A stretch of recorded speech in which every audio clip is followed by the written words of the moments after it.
Okay, so the question here is, as a bird dog, how much information do you bring to your buyer?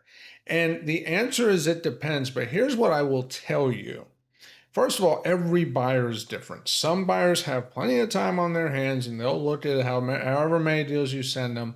But there's a lot of buyers, they're busy. So they don't have time to do all the lead work that you could do as a value add. So here's the first point. The more information you give your buyer, the more valuable you are. It's just human nature. When we see people working hard, we're more willing to want to work with them. That's not a real estate thing. That's just life. We all respect seeing people put in effort. But what if you don't have time? Maybe you're working a full-time job and you don't have time to go and do all this research on properties, but you have enough time to do at least find a few opportunities for your buyer to look at. Then here's what I'm going to tell you. And there's kind of a hierarchy, and I want you to think to this phrase, perceived value. If you get in your car and you go find, let's say, 25 houses in one day, which is very realistic in a suburban to urban area, then the perceived value, and they're all off market, none of them are on the market. There's a higher perceived value there than you going and finding 25 properties that are listed on Zillow that, quite frankly, anybody could see, especially, and if they're online, if they're listed properties on the MLS, the perceived value goes down even more.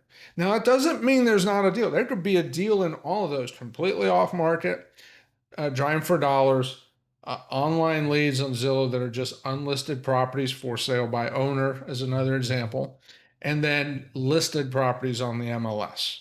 Okay. There could be a deal in any of them, but the perceived value is going to be higher for the ones that, hey, I would never have known about this property at all unless someone had driven and told me about it. Okay. When you have that kind of thing going on, you're going to present yourself in a better look to your buyers, and they're going to respect that. Oh, look, there's more effort.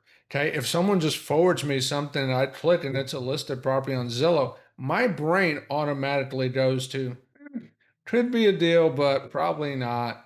Unless there's like a long days on market, then I might get more excited. But if it's like, oh, yeah, this was a realtor that listed it 7 days ago and they're sending it, it's just, it's going to be hard to be excited. Again, a deal could happen anywhere, but that perceived value is going to go a long way. When it's off market and no one sees it, there's going to be a lot more potential there for a good deal to happen. So, again, as a bird dog, how much value are you bringing to your buyer? The more value you bring, the better chance you are getting a deal done. And if you want to go a step farther, contact the seller. Now, if you're finding 25 houses a day driving for dollars, you got to know how to skip trace, pick up the phone, call them, and all that. And if you have time to do it, fantastic, do it.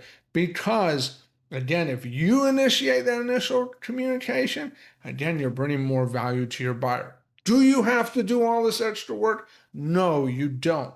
But just remember, the more value you bring, the higher your chance of success, the more likely your buyer's going to respect your efforts, and the more likely you're going to build a relationship with that buyer. And ultimately, the more likely you're going to get things done. They're going to buy a property, rinse, repeat. Oh, and by the way, you get more experience along the way when you put more effort into the deals. So, again, there's no right or wrong. You decide how much you want to put into it. I'm just giving you some ideas on ways you can create value to make your chance of success with your buyer higher. So we'll see you later.